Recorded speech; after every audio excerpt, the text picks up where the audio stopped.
So Nelly, you've had this procedure too. I had my breast reduction about 7 years ago, and I was a double H cup. Double H. So and you're that was- quite a petite frame as well. For that size. So I felt like I was very out of proportion.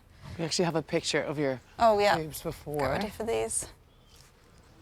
They are very big. They are very big. So when I found out what breast reduction surgery was, I booked to see a surgeon that week, and I had the surgery the week after. So I really went in hard and fast. That's very quickly to Very go from quickly. consultation to surgery. Yeah. What happened after your surgery? So it was about 4 or 5 days after the surgery, I felt what I can describe as a ping under my left boob. I wasn't supposed to, but I took off all the dressings to have a look at what had happened, and it looked like a stitch had popped and my breast was bulging through this hole in the bottom of my boob. We have a picture of that too, we do. That's flesh coming through. Yeah, that is breast tissue under there. And it was pushing and it was hurting, because you can see my skin is trying to hold itself together, but not quite winning the battle. Yeah. So that was terrifying. What did you do then? I shouted for my mum. Yeah.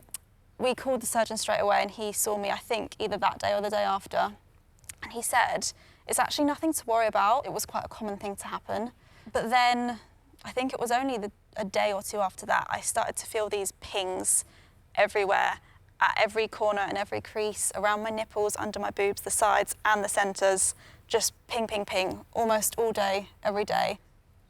And that opening had happened everywhere, every single line and crease and where the skin had been sewn back together. And so what did your surgeon do then? He suspected that my body was rejecting the internal stitches. So I was left with just open wounds over both breasts, and they were getting bigger every day. We thought the best thing to do would be to remove all these stitches and just start again, basically. But he didn't want to operate again. And he said the only thing he would really do for us was to let them heal. And it would take a while, but that's when you can then look at scar revision, because I was going to be left with really significant scars. So I then spent the next 8 months healing these open wounds. I had to go to hospital 3 or 4 times a week to get redressed, which was painful enough as it was. So I spent a long time just trying to recover from what my body had kind of done. So that was 8 months, and then came the scars. So the scars were much bigger than what we'd seen there. Much bigger, much, much, much bigger, yeah. Oh, that's the scars. That's healed. Wow. They really did get a lot bigger. Yeah. So 2 or 3 years ago, I found a surgeon who would do scar revision surgery. So that was 2 operations to cut out those scars. And today I'm still healing. Still healing? Yeah, I mean, my scars are still pretty significant, but I've done what I can do now. You just can't know how your body will heal. It can react the way mine did, or you could heal perfectly in a matter of weeks. I just got really unlucky. Have you got questions for Nelly?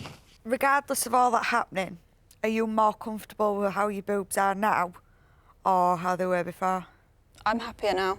For me, the size they were before was really taking away all quality of life. I was just so cripplingly self-conscious. Yeah. So even though that's happened, that's been my life for the past 6, 7 years, I'm still happier now, yeah. We've got a stat actually from the survey that's relevant to that. So it was 62% of people surveyed felt that cosmetic surgery is fine in principle, but were worried that it could go wrong. I mean, are the risks really that big? I think you're very unlucky. Yeah, that's very unusual for that to happen, actually. I think, you know, another interesting statistics for this particular operation is it has a very high satisfaction rate. The important thing is to be well prepared for it, and that's really where the consultations come in when you go to see the surgeon. There's lots of really good guidance on websites such as the British Association of Plastic and Reconstructive Aesthetic Surgeons or the British Association of Aesthetic Surgeons. They've all got guides on there about what the potential risks are, what the aftercare is like, what your recovery would be like. It's all there on the website.